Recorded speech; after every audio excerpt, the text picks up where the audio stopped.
বিসমিল্লাহ। আমাদের কাছে একটা চার্ট আছে, এই যে চার্ট আছে এখানের মধ্যে অনেকগুলো এলিমেন্ট আছে, এই যে এলিমেন্ট আছে এই এলিমেন্টগুলোর অ্যাটমিক মাস দেওয়া আছে, ঠিক আছে। এখন আমাদের এই চ্যাপ্টারে অনেক সময় অনেক অ্যাটমিক মাস প্রয়োজন পড়বে, যখন যেটা প্রয়োজন পড়বে আমরা প্রয়োজন পড়ার সাথে সাথে কি করবে, এখানে একটা টিক মার্ক দিব। ধরো আমার জিঙ্কের অ্যাটমিক মাস প্রয়োজন পড়ছে, আমি জিঙ্কের পাশে একটা টিক মার্ক দিব। এই যে টিক মার্কটা থাকবে, এই টিক মার্কটা আমাকে পরীক্ষার আগের দিন হেল্প করবে এটা বুঝতে দ্যাট আমার কোন কোন অ্যাটমিক মাসগুলো আসলে প্রয়োজন। আমাকে প্রথম প্রশ্ন করা হয়েছে calculate the number of sodium plus present in the container 3 of the stem. তো কন্টেইনার 3টাকে আমরা একটু জুম ইন করি। কন্টেইনার 3 এর মধ্যে কি দেওয়া আছে? কন্টেইনার 3 এর মধ্যে প্রথমত যেটা দেওয়া আছে সেটা হচ্ছে ভলিউম। এখন আমি যদি জিজ্ঞেস করি ভলিউমটা কার দেওয়া আছে, তোমরা তোমরা এক নিঃশ্বাসে উত্তর দিবা ভলিউমটা সোডিয়াম কার্বনেটের। অবশ্যই ভলিউমটা সোডিয়াম কার্বনেটের। আচ্ছা, সোডিয়াম কার্বনেট কিভাবে তার সলিউশনে থাকে? সোডিয়াম কার্বনেট তার সলিউশনে ডিসোসিয়েটেড অবস্থায় থাকে, অর্থাৎ 2Na+ আর CO3 2- আকারে থাকে। এখন সোডিয়াম কার্বনেটের যেটা ভলিউম হবে ঠিক একই ভলিউম হবে সোডিয়াম প্লাসের, ঠিক একই ভলিউম হবে কার্বনেটের।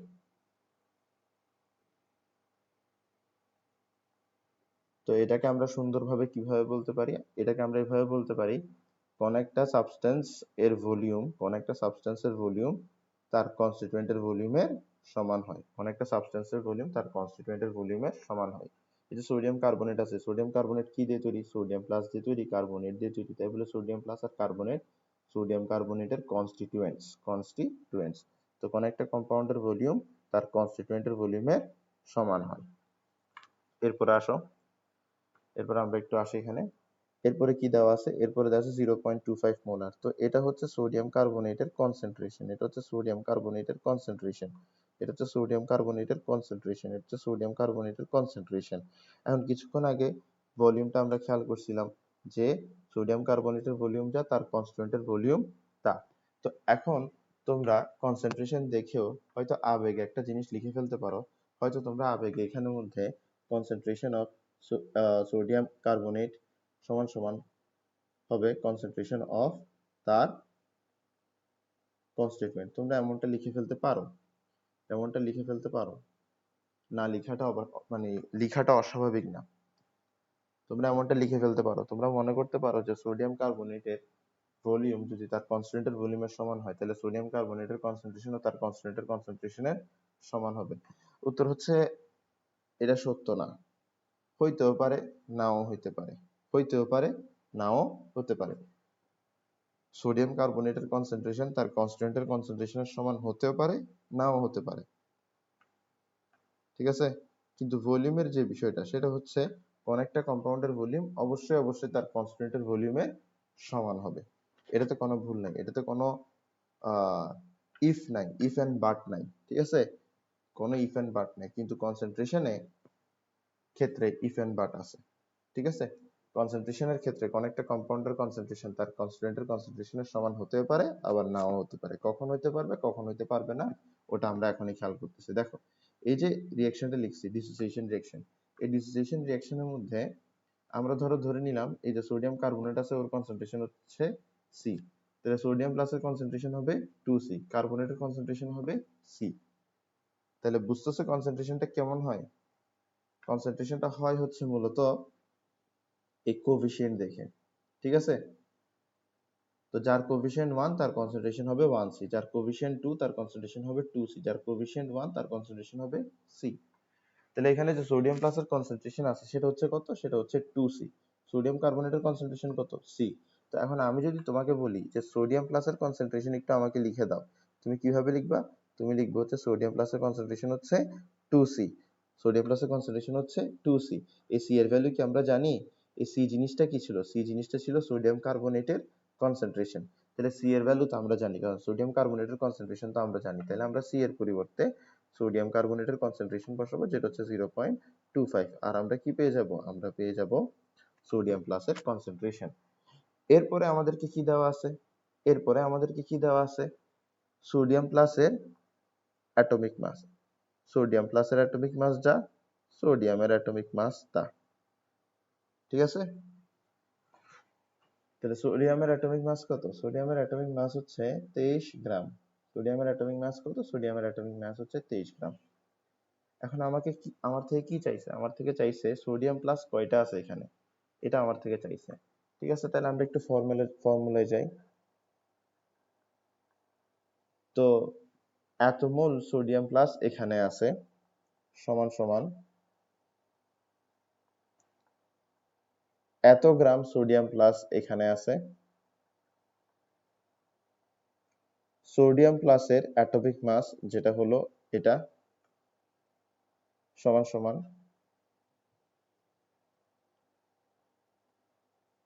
কয়টা সোডিয়াম প্লাস এখানে আছে সেটা হলো Na প্লাস। এই যে নিচেরটা আছে এটা হচ্ছে অ্যাভোগাড্রো সংখ্যা। Concentration of Na plus, concentration of Na plus, concentration of Na plus, volume of Na plus. এখানে Na প্লাস এর কনসেন্ট্রেশন হচ্ছে এটা, এখানে Na প্লাস এর ভলিউম হচ্ছে এটা। তো আশা করি বুঝতেছো এখানে কোনটা দিয়ে কি প্রকাশ করা হয়েছে। তো তুমি এটা জানো, এটা জানো, আবার এটা তো জানার দরকার নেই, এটা তো একটা কনস্ট্যান্ট নাম্বার, এটা তো জানার দরকার নেই। ঠিক আছে, তো তুমি এটা জানো, তুমি এটা জানো, তুমি এটাও জানো। তোমার কি অজানা? তোমার অজানা হচ্ছে number of Na plus, number of Na plus. তো এটা তুমি বের করতে পারো না চাইলে, এটা তো বের করা রকেট সায়েন্স না। তুমি Na প্লাস এর কনসেন্ট্রেশনের সাথে Na প্লাস এর ভলিউমকে মাল্টিপ্লাই করার পরে তুমি এখানের মধ্যে অ্যাভোগাড্রো নাম্বারটা মাল্টিপ্লাই করে দাও, 6.02 into 10 to the power 23।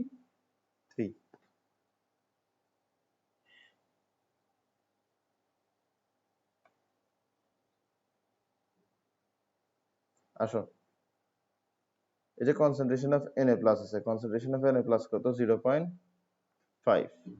Volume of Na plus কত? ভলিউম অফ Na প্লাস হচ্ছে 0.25। আর অ্যাভোগাড্রো নাম্বার কত? 6.02 into 10 to the power 23। 0.5 into 0.25 into 6.02 into 10 to the power 23, 7.525 into 10 to the power 22।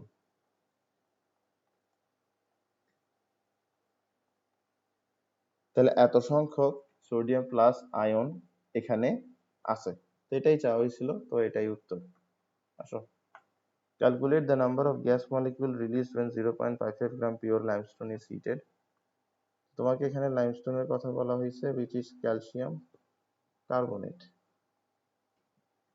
Calcium carbonate heat করলে, calcium carbonate heat করলে কয়টা gas molecule তৈরি হবে এটা জিজ্ঞেস করা হয়েছে। এখন আমরা এটাতে আসি যে ক্যালসিয়াম কার্বনেট হিট করলে আসলে কোন গ্যাসটা পাওয়া যায়।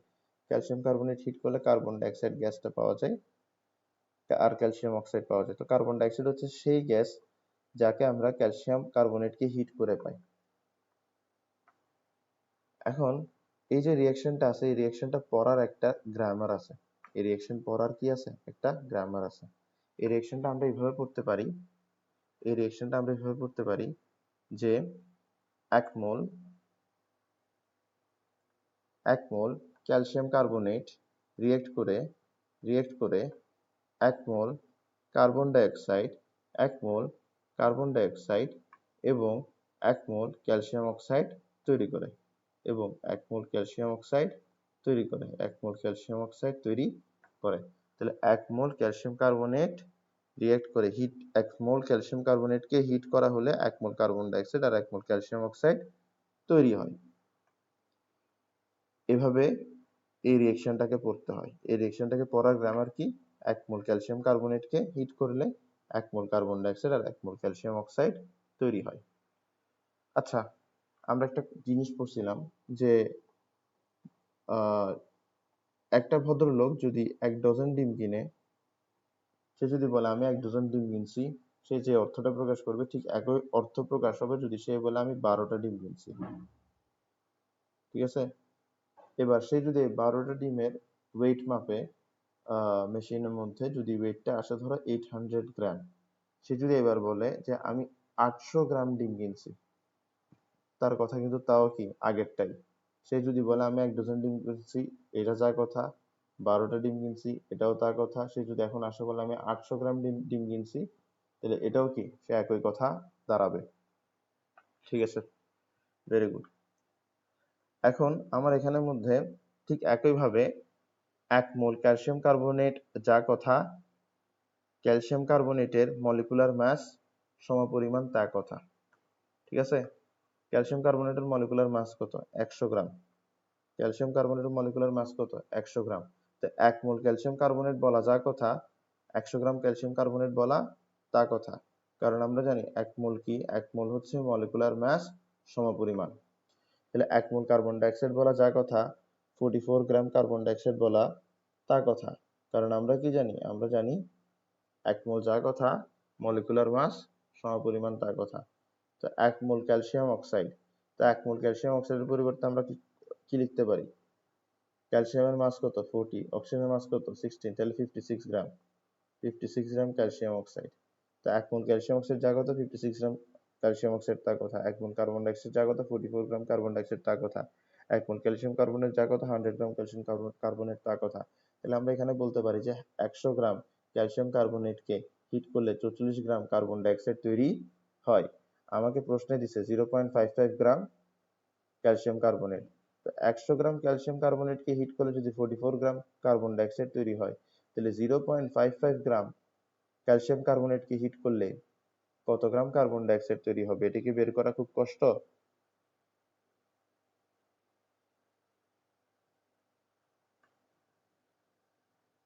1 গ্রাম ক্যালসিয়াম কার্বনেটকে হিট করলে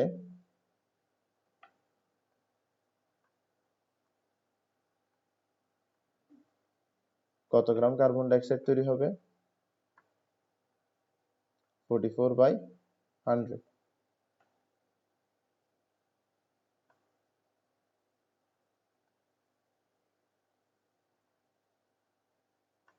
ওকে, এরপর আমাকে কত গ্রাম দিছে? 0.55 গ্রাম দিছে।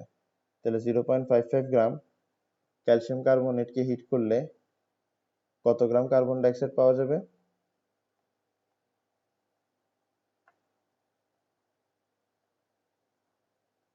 এত গ্রাম কার্বন ডাইঅক্সাইড পাওয়া যাবে।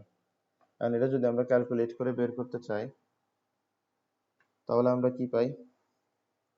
44 into divided by 100, 0.242 gram carbon dioxide, 0.242 gram carbon dioxide. তাহলে এত যত গ্রাম ক্যালসিয়াম কার্বনেট আমাকে দিছে, ওখান থেকে এত গ্রাম কার্বন ডাইঅক্সাইড তৈরি হবে। ঠিক আছে, তা আমরা একটু লিখি। NCO2 এটা হচ্ছে কত মোল কার্বন ডাইঅক্সাইড প্রডিউস হচ্ছে। WCO2 এটা হচ্ছে কত গ্রাম কার্বন ডাইঅক্সাইড তৈরি হচ্ছে। MCO2 এটা হচ্ছে কার্বন ডাইঅক্সাইডের মলিকুলার মাস। NCO2 কয়টা কার্বন ডাইঅক্সাইড মলিকিউল তৈরি হয়েছে, ওইটা হচ্ছে NCO2। 6.02 into 10 to the power 23। দেখো, তুমি এটা জানো, তুমি এটাও জানো, এটা কি? Molecular mass. এরপর এটা তো জানার দরকার নেই, এটা তো একটা কনস্ট্যান্ট। তোমার অজানা হচ্ছে শুধুমাত্র এটা। তুমি অজানাটা বের করতে পারবা না? অবশ্যই বের করতে পারবা। তুমি যদি একটু ভালো করে খেয়াল করো, প্রশ্নে কিন্তু তোমাকে বলছে কয়টা গ্যাস মলিকিউল তৈরি হবে। অর্থাৎ তোমার থেকে অবশ্যই কি চাওয়া হয়েছে? তোমার থেকে অবশ্যই NCO2 চাওয়া হয়েছে, ঠিক না? তাহলে এই NCO2 তুমি বের করে ফেলো।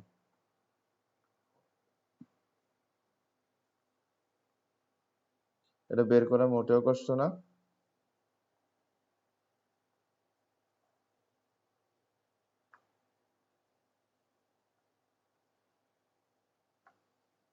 আসো, WCO2 MCO2। তো WCO2 এর পরিবর্তে আমরা কি লিখবো? 0.242। আর MCO2 এর পরিবর্তে আমরা কি লিখবো? 44 গ্রাম। ঠিক আছে, এরপর যেটা আসবে সেটা হচ্ছে কয়টা কার্বন ডাইঅক্সাইড মলিকিউল তৈরি হলো সেটা একটু বের করি। 0.242 divided by 44 into 6.02 into 10 to the power 23, তাহলে 3.311 into 10 to the power 21, তাহলে এতটা কার্বন ডাইঅক্সাইড মলিকিউল তৈরি হয়েছে যখন 0.55 গ্রাম লাইমস্টোনকে হিট করা হয়েছে। আসলে এখন এখানে বলা হচ্ছে to neutralize the solution of container B of the stem completely it requires full solution of container A, determine what amount of KOH is required। তো এটার জন্য একটু টাইট্রেশন বিষয়টা বুঝতে হবে। টাইট্রেশন জিনিসটা কি? তো টাইট্রেশন হচ্ছে মূলত তোমাকে কি করা হবে, একটা কন্টেইনার দেওয়া হবে, তোমাকে একটা কন্টেইনার দেওয়া হবে এরকম, আর এই যে কন্টেইনার আছে এই কন্টেইনারের মধ্যে তোমাকে কোনো না কোনো একটা কম্পাউন্ড দেওয়া হইতে পারে। ধরে নিলাম যে তোমাকে KOH দেওয়া হলো, ঠিক আছে। এখন KOH টা কত ml দিছে এটা তুমি এই কন্টেইনারের গায়ে যে গ্র্যাজুয়েশন আছে সেই গ্র্যাজুয়েশন দেখে বুঝতে পারবা। ধরো এখানের মধ্যে KOH তোমাকে দেওয়া হলো, ধরো এখানের মধ্যে KOH তোমাকে দেওয়া হলো 130 ml, KOH তোমাকে দেওয়া হলো কত 130 ml। এখন তোমাকে জিজ্ঞেস করা হচ্ছে যে KOH এর কনসেন্ট্রেশন বের করো, KOH এর কনসেন্ট্রেশন বের করো। তাহলে তুমি কি করবা? তাহলে তুমি কি করবা? তো কোন একটা সলিউশনের আননোন কনসেন্ট্রেশন বের করার উপায় হচ্ছে টাইট্রেশন। টাইট্রেশন টাইট্রেশনে আমরা কি করি, সলিউশন যেটা তার অপোজিট নেচারের আরেকটা সলিউশন নেই, তার অপোজিট নেচারের আরেকটা সলিউশন নেই। তো যেহেতু KOH হচ্ছে একটা বেস, তাই বলে তার অপোজিট নেচারের সলিউশন কি হবে? একটা অ্যাসিড হবে, একটা অ্যাসিড হবে, ঠিক না? KOH যেহেতু একটা বেস, তার অপোজিট নেচারের সলিউশনটা কি হবে? একটা অ্যাসিড হবে। তো আমরা ধরো নিলাম H2C2O4, ধরো আমরা এই অ্যাসিডটা নিলাম যেটাকে আমরা বলি অক্সালিক অ্যাসিড। তো ওই অক্সালিক অ্যাসিডটা এখানে নিব। তো এই যে ম্যাটেরিয়াল, এই যে তোমার ইনস্ট্রুমেন্টটা আছে উপরে রেড কালার ইনস্ট্রুমেন্টটা বা রেড কালার কন্টেইনারটা, এটাকে বলা হয় বুরেট। এই যে বুরেট আছে, এই যে বুরেট আছে, বুরেটের ঠিক মুখে একটা স্ক্রু আছে এরকম, বুরেটের মুখে ঠিক একটা এরকম স্ক্রু আছে। এই স্ক্রুটাকে ঘুরালে, এই স্ক্রুটাকে ঘুরালে ধীরে ধীরে উপর থেকে নিচে অ্যাসিড পড়তে থাকে, H2C2O4 পড়তে থাকে, যা উপরে নেওয়া হয়েছে বুলেটে তা ধীরে ধীরে নিচে পড়তে থাকে। আশা করি বুঝছো, তা ধীরে ধীরে নিচে পড়তে থাকে যদি আমি স্ক্রুটাকে ঘুরাই দিই। এখন দেখো এই যে H2C2O4 আমি এটাতে নিলাম, এই H2C2O4 আমার কোন একটা কন্টেইনার থেকেই তো নিলাম আমি আমার ল্যাবে। তো আমার ল্যাবের মধ্যে যেসব কন্টেইনার থাকবে এরকম অ্যাসিডের, ওগুলো বড় বড় বোতল হবে, ওগুলো বড় বড় বোতল হবে, ডার্ক ডার্ক কালারের বোতল, ওগুলো বড় বড় বোতল হবে। এই যে বোতলগুলো আছে এই বোতলগুলোর গায়ের মধ্যে কনসেন্ট্রেশন কিন্তু লেখা থাকে। তো তুমি ওই বোতল থেকে H2C2O4 নিছো আর H2C2O4 এর কনসেন্ট্রেশন তুমি জানো না, এটা সম্ভব না, এটা অসম্ভব, এটা অসম্ভব। তার মানে কি তুমি H2C2O4 এর কনসেন্ট্রেশন জানো, তুমি H2C2O4 এর কনসেন্ট্রেশন জানো, তুমি H2C2O4 এর কনসেন্ট্রেশন জানো, তুমি H2C2O4 এর কনসেন্ট্রেশন জানো, তুমি H2C2O4 এর কনসেন্ট্রেশন জানো, জানো তুমি H2C2O4 এর কনসেন্ট্রেশন জানো। আচ্ছা, এখন তোমার কাজ হবে এখানের মধ্যে একটা ব্লু লিটমাস পেপার নেওয়া। কি নেওয়া? একটা ব্লু লিটমাস পেপার নেওয়া। এখন প্রশ্ন হতে পারে ব্লু লিটমাস পেপার কেন নিলাম? এই যে KOH আছে, KOH কি একটা বেস না? ব্লু লিটমাস পেপার হচ্ছে একটা বেস। তো বেস কি বেসের সাথে রিঅ্যাক্ট করে?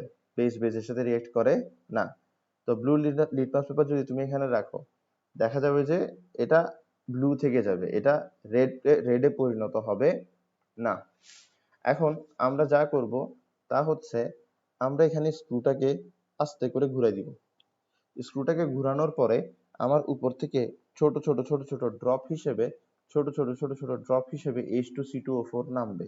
এই H2C2O4 নেমে KOH এর সাথে রিঅ্যাক্ট করে ফেলবে, H2C2O4 নেমে KOH এর সাথে রিঅ্যাক্ট করে ফেলবে।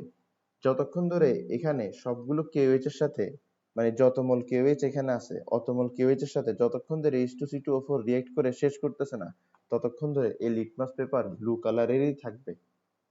তো যখন এই KOH এর সাথে সম্পূর্ণরূপে H2C2O4 রিঅ্যাক্ট করে ফেলবে, KOH আর বাকি থাকবে না, তখন আমি যখন H2C2O4 আরো অ্যাড করব, তখন H2C2O4 এখানে একটু মানে এখানে তখন শুধু H2C2O4 ই থাকবে, এখানে তখন KOH থাকবে না।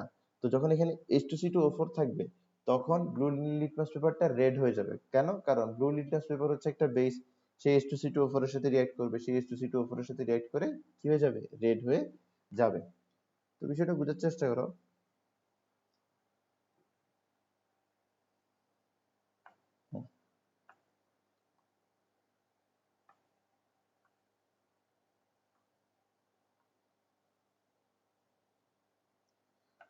একটু রিপিট করি, তোমাকে ল্যাবের মধ্যে একটা কন্টেইনার দিছে, কন্টেইনারের মধ্যে 130 ml KOH আছে, তোমাকে বলছে এই যে 130 ml KOH আছে এটার কনসেন্ট্রেশন বের করো। এখন বাদ বাকি কাজগুলো হচ্ছে তোমার। তো কনসেন্ট্রেশন কিভাবে বের করা যায়? টাইট্রেশন দিয়ে বের করা যায়। টাইট্রেশন কিভাবে করে? উপর একটা বুলেট নিবে, বুলেটের মধ্যে একটা কম্পাউন্ড নিবে, কম্পাউন্ডটা কিন্তু এই নিচের কম্পাউন্ডের অপোজিট হইতে হবে। এটা যদি বেজ হয় এটার কাছে অ্যাসিড হইতে হবে, এটা যদি অ্যাসিড হয় এটার কাছে বেজ হইতে হবে, এটা যদি অক্সিডেন্ট হয় এটাকে রিডাকটেন্ট হইতে হবে, এটা যদি রিডাকটেন্ট হয় এটাকে অক্সিডেন্ট হইতে হবে। ঠিক আছে, অপোজিট নেচারের সাবস্টেন্স তোমার কাছে নিতে হবে। তো তুমি অপোজিট নেচারের একটা সাবস্টেন্স বুলেটের মধ্যে নিছো। এরপরে তুমি কি করবা, তুমি এই যে সাবস্টেন্সটা নিছো, এই সাবস্টেন্সটার কনসেন্ট্রেশনটা দেখবা। যে বটল থেকে তুমি এই সাবস্টেন্সটা এখানে নিছো সেই বটলের মধ্যে কনসেন্ট্রেশন লেখা থাকবে, তুমি ওখান থেকে কনসেন্ট্রেশনটা দেখে নিবা। তার মানে তুমি এই যে বুলেটের মধ্যে যে কম্পাউন্ডটা নিছো তুমি তার কনসেন্ট্রেশন খুব ভালো করে জানো, তুমি তার কনসেন্ট্রেশন খুব ভালো করে জানো। এরপরে যেটা তোমার দেখার দরকার সেটা হচ্ছে এই যে এখানে আছে, এখানে কিন্তু গ্র্যাজুয়েশন থাকবে, এখানে কিন্তু গ্র্যাজুয়েশন থাকবে, এখানে কিন্তু গ্র্যাজুয়েশন থাকবে। তো এখানের মধ্যে তুমি গ্র্যাজুয়েশনে দেখবা যে তুমি কত এমএল নিছো, তুমি 100 ml নিছো, তুমি কত এমএল নিছো, তুমি 100 ml নিছো। এরপরে তুমি কি করবা, স্ক্রুটাকে ঘুরাই দিবা। স্ক্রুটাকে ঘোরানোর পরে যেটা ঘটবে সেটা হচ্ছে ধীরে ধীরে ধীরে ধীরে উপর থেকে H2C2O4 অ্যাড হবে। প্রথমে অল্প পরিমাণে H2C2O4 অ্যাড হবে, ওটা অল্প পরিমাণ KOH এর সাথে রিঅ্যাক্ট করবে এবং ওটা কনজিউমড হয়ে যাবে। তাহলে KOH বাকি থাকবে, H2C2O4 এখানে থাকবে না। মানে ঘটনা কিছুটা এরকম যে আহ আমি অল্প পরিমাণে H2C2O4 এখানে অ্যাড করব, সে অল্প পরিমাণে H2C2O4 এর সাথে KOH রিঅ্যাক্ট করে সে অল্প পরিমাণে H2C2O4 কে শেষ করে দিবে। তো সে অল্প পরিমাণে H2C2O4 কে শেষ করে দেওয়ার পরে এই কন্টেইনারের মধ্যে কি H2C2O4 আছে? নাই। তাই বলে আমার এখানে লিটমাস পেপারটা এখনো ব্লু। তো এভাবে প্রতিনিয়ত উপর থেকে H2C2O4 নিচে নামতে থাকবে, প্রতিনিয়ত এই KOH কি করবে, এই H2C2O4 এর সাথে রিঅ্যাক্ট করতে থাকবে, H2C2O4 টাকে শেষ করতে থাকবে। তো শেষ করতে করতে করতে করতে একটা সময় কি হয়ে যাবে, KOH নিজেই শেষ হয়ে যাবে। তো যে মুহূর্তে KOH শেষ হয়ে যাবে সেই মুহূর্তে ছোট্ট একটা ফোঁটা H2C2O4, সেই মুহূর্তে ছোট্ট একটা ফোঁটা H2C2O4 এখানে পড়বে। আর তখন তখন কিন্তু আমার এই KOH কি শেষ। তো KOH কি এই ছোট H2C2O4 ফোঁটাটাকে নিউট্রালাইজ করতে পারবে, রিঅ্যাক্ট করে শেষ করে দিতে পারবে? পারবে না। তো এই ছোট্ট এক ফোঁটা H2C2O4 এর কারণে আমার যে ব্লু লিটমাস পেপার ছিল সেটা এখন রেড হয়ে যাবে।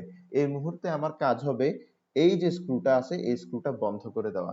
এই স্ক্রুটা বন্ধ করে দেওয়ার পরে আমি দেখব যে আমার এই বুলেটের মধ্যে কত ml H2C2O4 বাকি আছে। তো দেখা যাবে যে আমার এখানের মধ্যে প্রায় তোমার ধরো 30 ml H2C2O4 বাকি আছে। কত ml H2C2O4 বাকি আছে? 30 ml H2C2O4 বাকি আছে। তাহলে এখানে আমরা কয়েকটা জিনিস জানি। প্রথম যে জিনিসটা জানি সেটা হচ্ছে কনসেন্ট্রেশন অফ H2C2O4, এটা আমরা জানি, এটা আমরা 100 জানি কোনো সন্দেহ ছাড়া, এটা আমরা জানি। এরপরে এই যে আগে 100 ml ছিল এখন 30 ml আছে, তার মানে কত ml H2C2O4 রিঅ্যাক্ট করছে? 70 ml H2C2O4 রিঅ্যাক্ট করছে। তো ভলিউম অফ reacted H2C2O4 এটাও আমরা জানি, এই দুইটা জিনিস আমরা জানি। আচ্ছা, H2C2O4 এর কনসেন্ট্রেশন জানি, H2C2O4 এর কি কত ml রিঅ্যাকশনে অংশগ্রহণ করছে এটাও জানি। তাহলে মোল নাম্বার বের করা কি কঠিন? আমরা জানি না H2C2O4 এর মোল নাম্বার কি হবে? H2C2O4 এর মোল নাম্বার হবে H2C2O4 এর কনসেন্ট্রেশন, H2C2O4 এর কনসেন্ট্রেশন এবং H2C2O4 এর ভলিউম এবং H2C2O4 এর ভলিউম এর প্রোডাক্ট। H2C2O4 এর মোল নাম্বার হবে H2C2O4 এর কনসেন্ট্রেশন এবং H2C2O4 এর ভলিউমের প্রোডাক্ট, ঠিক না? তাহলে আমরা কি জানতাম? আমরা জানতাম যে H2C2O4 এর কনসেন্ট্রেশন কত ছিল, আমরা জানতাম যে কত ml H2C2O4 রিঅ্যাকশনে অংশগ্রহণ করছে। সেখান থেকে আমরা জানলাম যে কত মোল H2C2O4 রিঅ্যাকশনে অংশগ্রহণ করছে। আশা করি বুঝা গেছে। এরপরে আমরা আরো কয়েকটা জিনিস জানতাম, সেটা ছিল হচ্ছে volume of KOH, volume of KOH, volume of KOH, volume of KOH, volume of KOH, volume of KOH। এটা আমরা জানতাম, এটা আমরা জানতাম না, 100 জানতাম। এটা এটা আমরা 100 জানতাম, ঠিক আছে? এরপরে এরপরে এরপরে এরপরে আমরা এগুলা ব্যবহার করে কিভাবে KOH এর ইনিশিয়াল কনসেন্ট্রেশনটা বের করতে পারি, কিভাবে আমরা KOH এর ইনিশিয়াল কনসেন্ট্রেশনটা বের করতে পারি। তো KOH এর ইনিশিয়াল কনসেন্ট্রেশন যদি আমি বের করতে চাই, যদি আমি KOH এর ইনিশিয়াল কনসেন্ট্রেশন বের করতে চাই, তাহলে আমার কাছে জানতে হবে যে আসলে এখানে কত মোল KOH ছিল, এটা আমার কাছে জানতে হবে। এটা যদি না জানে আমি কখনো এখানে KOH এর কনসেন্ট্রেশন বের করতে পারবো না, কারণ KOH এর কনসেন্ট্রেশন কিভাবে বের করব? KOH এর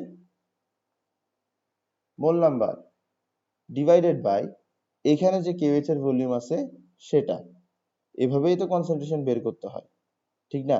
তো কনসেন্ট্রেশন বের করার জন্য আমার এটা জানতে হবে। এটা এটা আমি জানি, কিভাবে জানি? কারণ আমাকে যখন কন্টেইনারটা দেওয়া আছে, কন্টেইনারের দেয়ালে গ্র্যাজুয়েশন আছে, গ্র্যাজুয়েশন দেখে আমি বুঝতেছি কত ml KOH এখানে আছে। তাহলে আমার কাছে এখানে কি বের করতে হবে? আমার কাছে এখানে বের করতে হবে কত মোল KOH এই কন্টেইনারে ছিল, এটা বের করতে হবে।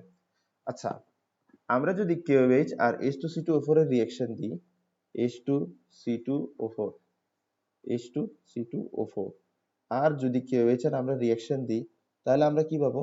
তাহলে আমরা পাবো K2C2O4 প্লাস H2O। তো এখানে পটাশিয়াম কয়টা? দুইটা, তাহলে আমার এখানে 2 দিয়ে মাল্টিপ্লাই করতে হবে। তাহলে আমরা এখানে একটা জিনিস বুঝতেছি, আমরা এখানে একটা জিনিস বুঝতেছি that 1 mole H2C2O4, 1 mole H2C2O4 react করতেছে 2 মোল KOH এর সাথে। 1 মোল H2C2O4 রিঅ্যাক্ট করতেছে 2 মোল KOH এর সাথে। 1 মোল H2C2O4 রিঅ্যাক্ট করতেছে 2 মোল KOH এর সাথে। এখানে যত মোল KOH ছিল ঠিক তত মোল KH কিন্তু H2C2O4 এর সাথে রিঅ্যাক্ট করে ফেলছে। আমার এখানে যত মোল KOH ছিল ঠিক তত মোল KOH কিন্তু H2C2O4 এর সাথে রিঅ্যাক্ট করে ফেলছে। অথবা আমি এটাকে এভাবে বলতে পারি, এখানে এখানে যে H2C2O4 আমি দিছি, এখানে যে পরিমাণ H2C2O4 আমি দিছি, সেই পরিমাণ H2C2O4 এর সাথে KOH সম্পূর্ণরূপে রিঅ্যাক্ট করে ফেলছে। এটাও আমি বলতে পারি, দুইভাবে বলতে পারি। আমি বলতে পারি যে এখানে যে পরিমাণ, এখানে যত মোল KOH ছিল, এখানে যত মোল KOH ছিল তত মোল KOH উপর থেকে যত মোল H2C2O4 আসছে তত মোল H2C2O4 এর সাথে রিঅ্যাক্ট করে ফেলছে, তত মোল H2C2O4 এর সাথে রিঅ্যাক্ট করে ফেলছে। এখন উপর থেকে কত মোল H2C2O4 আসছে এটা তো আমি বের করতে পারবো, এটা তো আমি বের করতে পারবো। তো দেখো, তো আমরা দেখতেছি দ্যাট এত মোল H2C2O4 আমি এখানে রিঅ্যাক্ট করাইছি। তো আমি এত মোল H2C2O4 এখানে রিঅ্যাক্ট করাইছি, তাহলে এখানে এত মোল H2C2O4 কত মোল KOH এর সাথে রিঅ্যাক্ট করবে? এটা কি খুব কঠিন বিষয়? এটা তো বের করা খুব কঠিন বিষয় না, এটা বের করা মোটেও কঠিন বিষয় না। তো আমরা কি জানি 1 এর নিচে থাকলে ওটা কি হয়? এদিকে গিয়ে মাল্টিপ্লাই হয় না? তাহলে 2 ইনটু এটা। আবার একটু রিপিট করি, আমার এখানে যত মোল KOH ছিল অত মোল KOH এর সাথে উপর থেকে যত মোল H2C2O4 আসছিল তা রিঅ্যাক্ট করছে। আমি জানি 1 মোল H2C2O4 2 মোল KOH এর সাথে রিঅ্যাক্ট করে। উপর থেকে আমি ফেলছিলাম NH2C2O4 এত মোল, মানে এত মোল H2C2O4 আমি উপর থেকে ফেলছিলাম, আমি রিয়াকশন থেকে বলতে পারি যে 1 মোল H2C2O4 2 মোল KOH এর সাথে রিঅ্যাক্ট করে, আর উপর থেকে আমি ফেলছিলাম এত মোল H2C2O4, তাহলে 1 মোল H2C2O4 যদি এত মোল KOH এর সাথে রিঅ্যাক্ট করতে পারে, তাহলে এত মোল H2C2O4 কত মোল KOH এর সাথে রিঅ্যাক্ট করবে সেটাও আমরা বের করে ফেলতে পারি, সেটাও আমরা বের করে ফেলতে পারি, সেটাও আমরা বের করে ফেলতে পারি।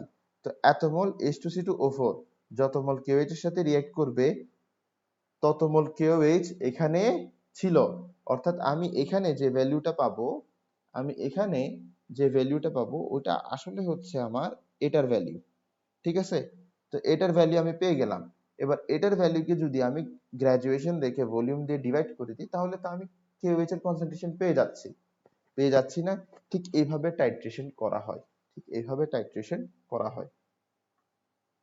আসলে প্রশ্ন বলা হচ্ছে to neutralize the solution of container B of stem completely it requires the full solution of container A. বলা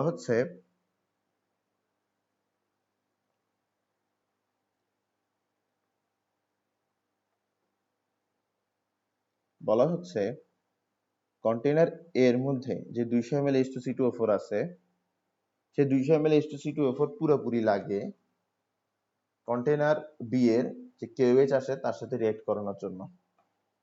আমাকে বলছে determine what amount of KOH is required. আমাদের কনসেন্ট্রেশন চাইনি, আমাকে বলছে এখানে কি পরিমাণ KOH আছে। হ্যাঁ, determine what amount of KOH is required প্রশ্নটাই ভুল। প্রশ্ন ছিল determine what amount of KOH is present in container B, এটা হওয়া উচিত ছিল প্রশ্ন।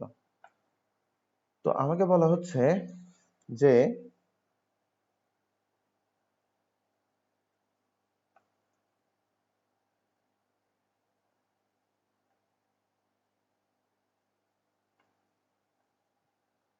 আমাকে বলা হচ্ছে যে 0.2 মোলার, আমাকে বলা হচ্ছে 0.2 মোলার H2C2O4 এর 200 ml যদি আমি KOH সলিউশনে দিয়ে দিই, তাহলে সম্পূর্ণ KOH সলিউশন কি হবে?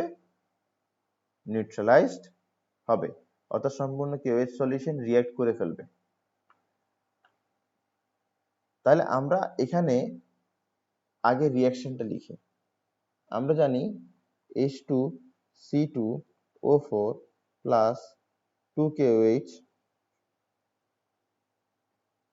K2C2O4 plus H2O। তো আমরা এখান থেকে জানি যে 1 মোল H2C2O4 রিঅ্যাক্ট করে 2 মোল KOH এর সাথে।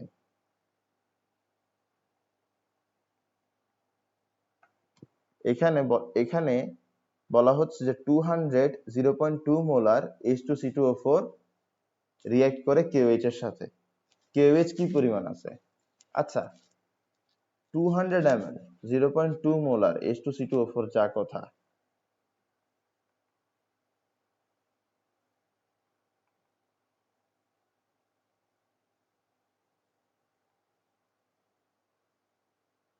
দেখো H2C2O4 এর ভলিউম, H2C2O4 এর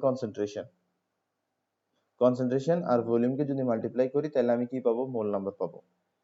তাহলে আমার এখানে এই পরিমাণ H2C2O4 KOH এর সাথে রিঅ্যাক্ট করতেছে, এটা বলা যা কথা। এত মোল H2C2O4 KOH এর সাথে রিঅ্যাক্ট করতেছে, এটা বলাও তা কথা।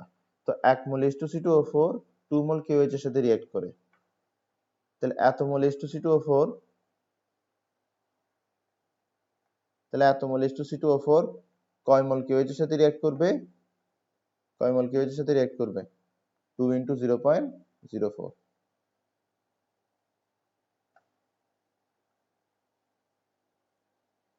তাহলে 0.08 মোল KOH। একটু ভালো করে খেয়াল করো, তোমার এখানে 200 ml 0.2 মোলার H2C2O4 আছে। বলা হচ্ছে এই যে সলিউশন আছে, এই পুরোপুরি সলিউশনটা যদি আমি কন্টেইনার বি তে ঢেলে দিই, তাহলে কন্টেইনার বি এর মধ্যে কোনো KOH বাকি থাকবে না।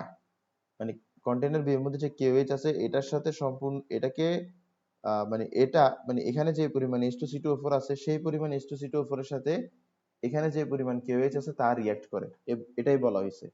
এরপরে বলতেছে এখানে কি পরিমাণ KOH আছে এটা বের করো। তো তোমাকে প্রশ্নে দেওয়া আছে 200 ml H2C2O4 0.2 মোলার H2C2O4 এখানকার KOH এর সাথে রিঅ্যাক্ট করে।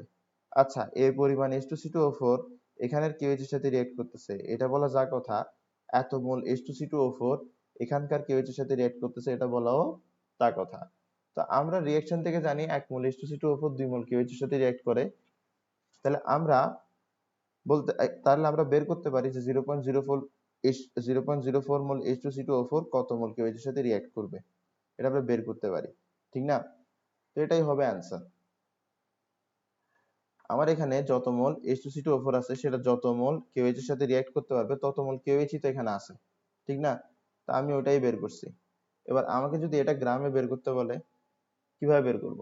আমরা তো জানি মোল নাম্বার সমান সমান স্যাম্পল মাস সমান সমান মলিকুলার মাস। তাহলে স্যাম্পল মাস সমান সমান কি? Mole number into molecular mass, ঠিক আছে? তাহলে mole number into molecular mass করি 0.08। মলিকুলার মাস কত? পটাশিয়াম হাইড্রোক্সাইডের পটাশিয়ামের জন্য কত হবে? পটাশিয়ামের জন্য হচ্ছে তোমার 29। পটাশিয়ামের জন্য মনে হয় 29। দেখি তো পটাশিয়ামের কত? সরি 29 না 39। 39 আমি একটু বাংলা এগুলোতে কাঁচা, মানে 29 39 এসব শব্দগুলো আমি মাথায় 39 ছিল, আমি বলছিলাম 29।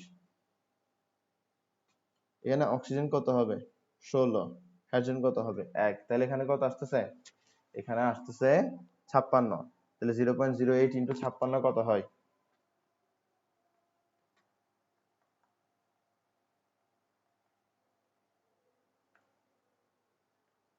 4.48 গ্রাম। 4.48 গ্রাম।